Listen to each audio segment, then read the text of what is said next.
When you think about your dream home stadium, you think about passionate fans and that home field advantage. What we really need in rugby is Colosseum-esque hooliganism, with fans whooping and cheering, beating their chests and ripping each other's heads off. We need it to get tribal. Are you not entertained? We don't really need that. The game is brutal enough as it is, and if we add hooligan fans to the mix, we're going to get more testosterone-induced red cars than hot dinners. Having said that, a Colosseum one-on-one versus even Etzebeth and a Lion would actually be quite fun to watch, I imagine. Poor Lion. Recently, while I was watching some code, I was exposed to this nice little graphic here.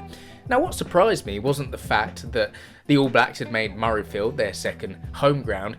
It was more the fact that they have a 50 winning streak at Eden Park. That is absurd. That's a sporting feat that cannot be ignored. You know, rugby is a game that is extremely hard to win and very easy to lose. So to win 50 games on the bounce at one stadium at international level is extremely impressive. So it got me thinking, what makes Eden Park so great? So let's break this down quickly. 50 games on the bounce, 48 wins, and 2, shocking draws. Like, how dare they nearly lose? The last time they lost, actually, was in 1994 against France, 23-20. To France. I mean, that's a long time ago. I actually think dinosaurs were still roaming around at that point. I don't know, I'm just too young, I suppose. In fact, since 1921, the All Blacks have only lost 10 tests at Eden Park. That's nearly a 90% win rate. Incredible. So let's do a quick number crunch of the victims at this stadium. If I just take a look at my notes here, we've got Samoa, Tonga and Canada all losing once each, Argentina and Scotland all losing twice, Lions losing twice and drawing once, South Africa losing 4 times and drawing once, Ireland losing 4 times, France and England losing both 5 times each, and Australia only losing 20 times at the stadium. So certainly some good competition there, and definitely some hard games. The All Blacks arguably have one of the most passionate fan bases in rugby, a nation that truly loves the sport. So it's only right to consider how the fans will have an effect in this stadium. Fans have a serious effect on home advantage. A study that was done during COVID found that home teams that didn't have a home crowd significantly performed worse when they did have a crowd. Now, Eden Park holds 50,000 fans, which is a lot of fans, but it's not as big as the likes of the Principality or Stade de France or even Twickenham. Or should I say, Allianz Stadium. It's also quite an open stadium, so it might not hold as much noise and energy as other stadiums will. But an atmosphere can be made down the pub with 2 blokes that just really love rugby. So a stadium with 50,000 fans that truly love their team is going to give enough motivation to a player to go out there and perform. Once you begin to build momentum at a stadium, it almost becomes a fortress. It's very hard for teams to come and try and knock it down. It's a developed confidence that begins to build within players that ends up almost becoming innate. The feeling that they know that they can dominate and win games at this stadium. That's why teams at new stadiums sometimes have a bit of a slow start. They're quite inconsistent within the new ground. And that does sound a bit silly, because at the end of the day, a rugby pitch is a rugby pitch wherever it is. But there's just something about knowing where you're playing. But there really is a difference when you're comfortable in your environment. You know, the stadium itself, the pitch you're playing on, the journey to the stadium, the toilet you're taking your pre-match, shirts that are being hung up in the same changing room, and the staff that are around you.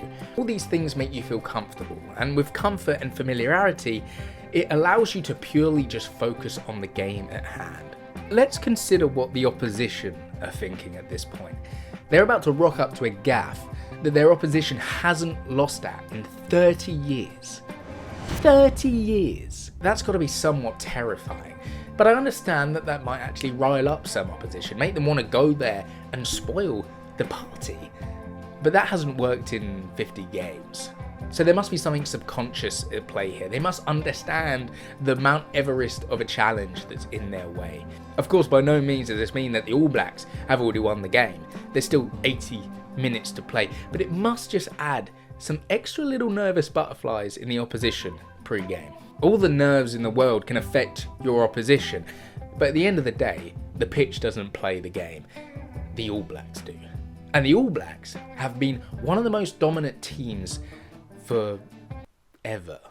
You know, they're quite good at rugby. If we stuck Slough Rugby Club at Eden Park, I think the 50 win streak would end pretty quickly. Their consistency over the years has allowed them to create the stadium into a melting pot of crushed international dreams.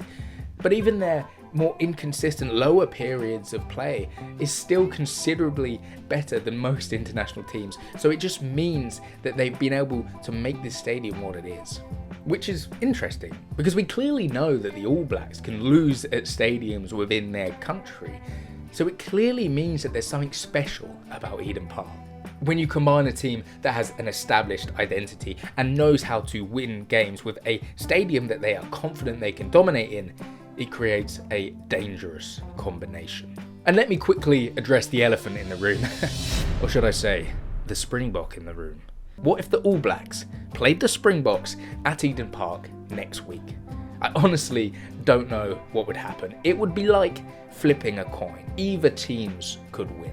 The Springboks clearly have a little bit of an edge over the All Blacks at the moment, but stick it in Eden Park, that's a matchup that I would love to see, and I think the entire rugby world would love to see. The Springboks and the All Blacks were actually scheduled to play in 2020 at Eden Park, but of course the old vid got in the way. Add another World Cup rotation and two teams trying to prove that they are the best in the world. Anything could happen. It's really hard to predict. That 50-0 could stay or it could go. As an England fan, I would love to see Twickenham become a fortress like Eden Park. But hold on. Sorry, I've got to redo that. And as an England fan, I would like to see Allianz Stadium become a fortress like Eden Park. Twickenham Stadium has kind of lost its spark recently, but that's the beauty with Eden Park. Its spark is so strong and will continue to be strong until someone comes and puts it out. And when that day comes, whether it's in 50 days or 5 days, I hope it's a spectacle that special stadium deserves. Thank you so much for watching this video. I hope you enjoyed. Please feel free to subscribe and like and share it. If you did, that would be much appreciated. I really appreciate the support recently, and hopefully I will see you all soon. All right, bye.